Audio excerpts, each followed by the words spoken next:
جلتا ہے جن کا خون چراغوں میں رات بھر، جلتا ہے جن کا خون چراغوں میں رات بھر، ان غمزدوں سے پوچھ کبھی قیمت سحر۔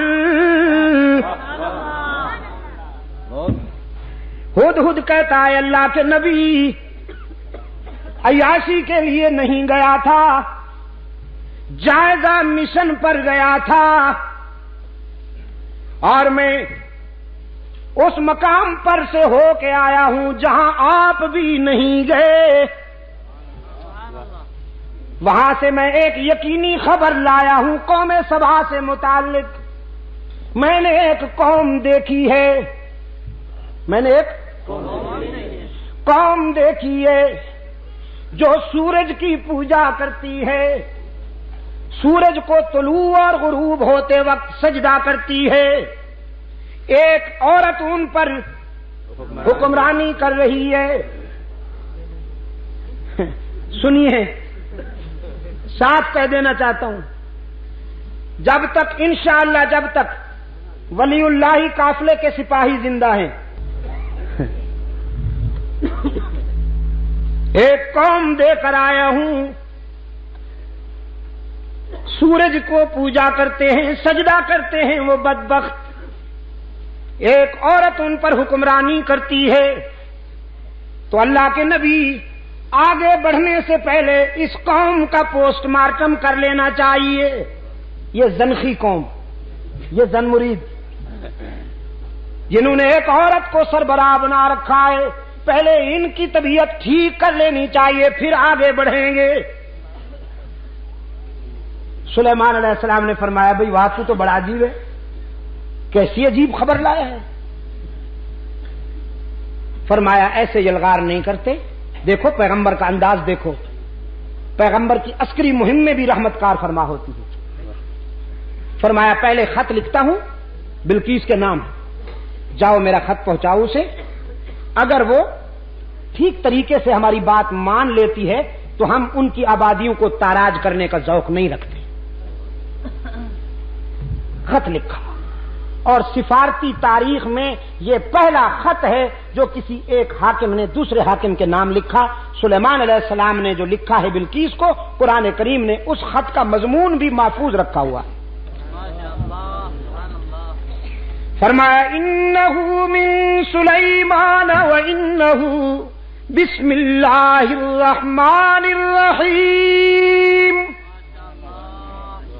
اللہ تعالی علی واتونی مسلمین۔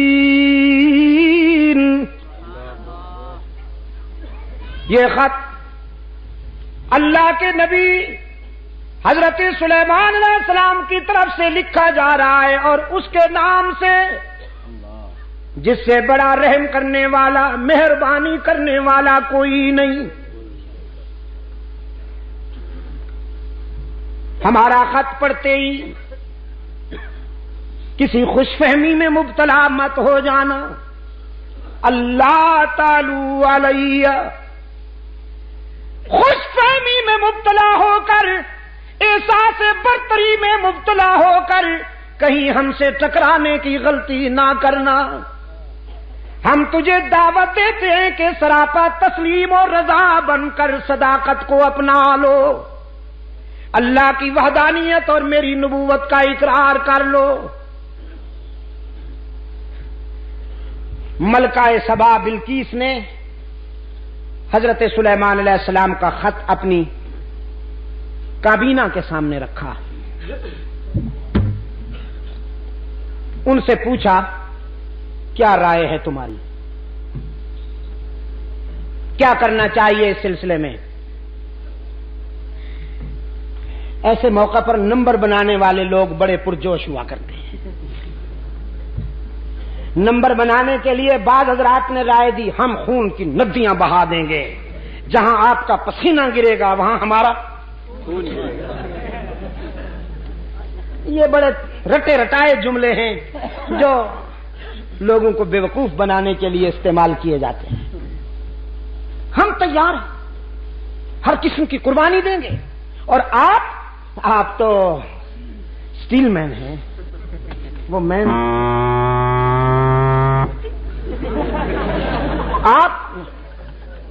آپ تو بڑی مضبوط ہیں.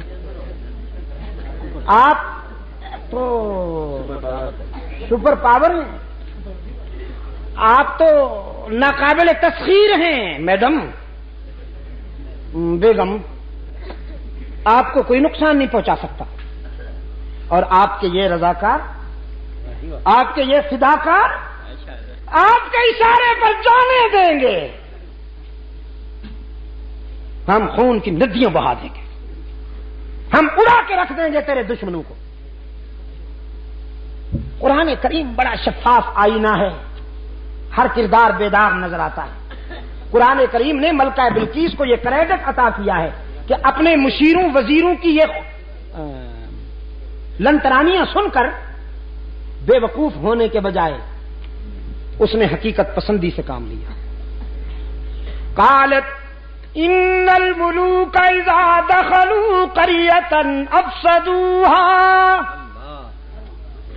وجعلوا اعزۃ اہلها ذلہ وکذالک یفعلون. اپنے مشیروں وزیروں سے کہنے لگی تم مجھے تصادم اور ٹکراؤ کی طرف لے جانا چاہتے ہو، لیکن مجھے ٹکراؤ پسند نہیں. اس لیے کہ جب دو طاقتیں لڑتی ہیں، جب بادشاہ آپس میں ٹکراتے ہیں تو مظلوم انسانوں کا خون بہتا ہے. دو اونٹ جب لڑتے ہیں تو چیونٹیاں پس جاتی ہیں بیچاری. فرمایا آبادیاں ویرانے بن جاتی ہیں، انسانی خون کی ندیاں بہتی ہیں، ماؤں کی مامتا لٹتی ہے، بہنوں کی چادریں اڑتی ہیں، بیٹیوں کے دوپٹے تار تار ہوتے ہیں، بچے یتیم بنتے ہیں، ضعیفوں کی کمر ٹوٹتی ہے، جوانوں کے بازو ٹوٹتے ہیں، لاشوں کے ڈھیر لگتے ہیں. اور مجھے یہ منظر پسند نہیں، میں ٹکراؤ کو پسند نہیں کرتی.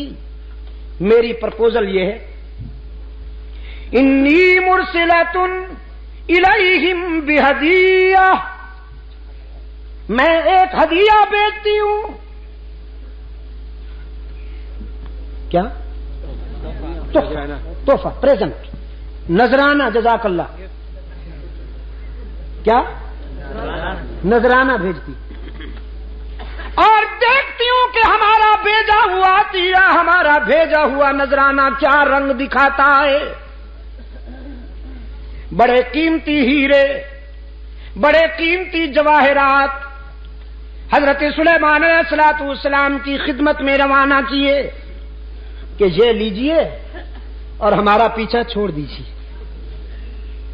جیسے آج کل حضرت صاحب یہ جوڑا آپ کے لیے ہے، قبول فرمائیے. حضرت صاحب یہ ڈرافٹ رکھ لیجئے، جہاں آپ کی مرضی ہو وہیں خرچ کر دیجئے. اور اگر حضرت صاحب بہت سخت ہیں نہیں لیتے تو پھر حضرت صاحب کے صاحبزادے جو ہیں، جزاک اللہ، تو بھی پہنچا ہوا معلوم ہوتا ہے مجھے. اور واقف راز درود میں کھانا لگتا ہے. صاحبزادے کے ذریعے نئی کرونا کی چابی حضرت صاحبزادے صاحب کو دے دی. اور صاحبزادہ صاحب سے جب حضرت صاحب نے پوچھا یہ گاڑی کہاں سے آئی، بس ابا جی وہ کسی نے پریزنٹ کی. ہماری اجازت کے بغیر تم نے کیوں لی؟ جی ہم گاڑی پہ بیٹھے آپ کو اچھا نہیں لگتا؟ روزانہ سائیکل پہ بیٹھتے ہوں پنچر ہو جاتا ہے، آپ کو اچھا نہیں لگتا ہم گاڑی پہ بیٹھے؟ اور حضرت صاحب پدری محبت میں آ کر ٹائیں ٹائیں فش.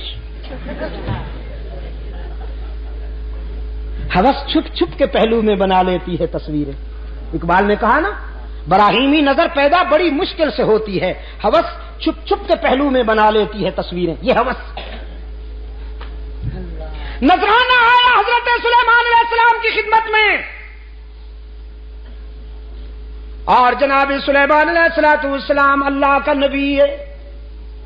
نذرانہ دے کر فرمایا اتمدوننی بمال، کیا تم مجھے مال و دولت کا لالچ دے کر راہ حق سے ہٹانا چاہتے ہو؟ میں تمہارے نذرانے کیسے قبول کر سکتا ہوں؟ مجھے تو وہ دینے والا ہے جس سے بہتر دنیا میں کوئی دینے والا ہی نہیں ہو سکتا۔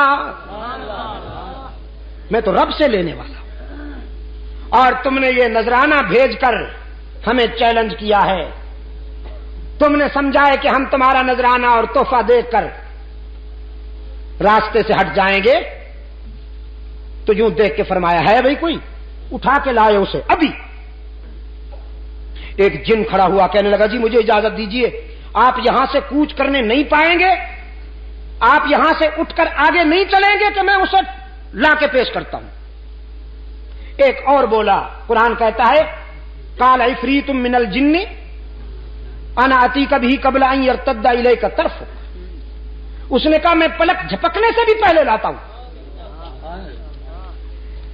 چنانچہ جناب ملکہ بلقیس تخت سمیت حضرت سلیمان علیہ السلام کے قدموں میں، جناب سلیمان علیہ السلام کے پاس ملکہ سبا بلقیس آئی، لوگوں کی آنکھیں کھلی رہ گئیں، ایک دوسرے کی طرف سوالیہ نظروں سے لوگ دیکھتے ہیں اور نگاہوں نگاہوں میں کہتے ہیں دیکھو تو صحیح پیغمبر کا اختیار کتنا ہے، بلقیس کو پلک جھپکنے سے بھی پہلے منگوا لیا۔ حضرت سلیمان علیہ السلام نے یہ منظر دیکھا، قرآن کہتا ہے سلیمان علیہ السلام نے فوراً وضاحت کی، قال ھذا من فضل ربی لیبلونی اشکر ام اکفر، یہ میرا ذاتی اختیار نہیں ہے، یہ تو میرے رب کا فضل و کرم ہے، اس نے یہ مہربانیاں کی ہیں، لیکن اس میں بھی بڑی آزمائش کار فرمائے، وہ اتنی مہربانیاں کر کے مجھے دیکھنا چاہتا ہے کہ میں اس کی نعمتوں کا شکر گزار بندہ بنتا ہوں یا تکبر کرتا ہوں۔ لیکن الہ العالمین میں تکبر سے پناہ مانگتا ہوں، تیری ناراضگی سے پناہ مانگتا ہوں، میں تو تیرے در پر عاجزی کرنے والا بندہ ہوں، مجھے توفیق شکر بھی تو عطا کر تاکہ میں شکر کرتا جاؤں، تیری نعمتوں میں اضافہ ہوتا جائے۔ یہ میں نے تقریباً 1.25 گھنٹے کی محنت بلکہ 1.5 گھنٹے کی محنت اس لیے کی کہ آپ کے ذہن میں یہ بات بٹھا سکوں کہ رب العالمین کبھی آنسو میں آزماتے ہیں، کبھی مسکراہٹوں میں آزماتے ہیں۔ آنسو میں آزمائش بھی بڑی سنگین ہے، لیکن میرے نزدیک مسکراہٹوں میں کامیاب ہونا اس سے بھی بہت اہم ہے۔ اپنے انبیاء کو حق تعالی نے آنسو میں بھی آزمایا، مسکراہٹوں میں بھی آزمایا، تو یہی ادا کار فرما رہی حلقہ رسالت تک اللہ نے اپنے محبوب کے یاروں کو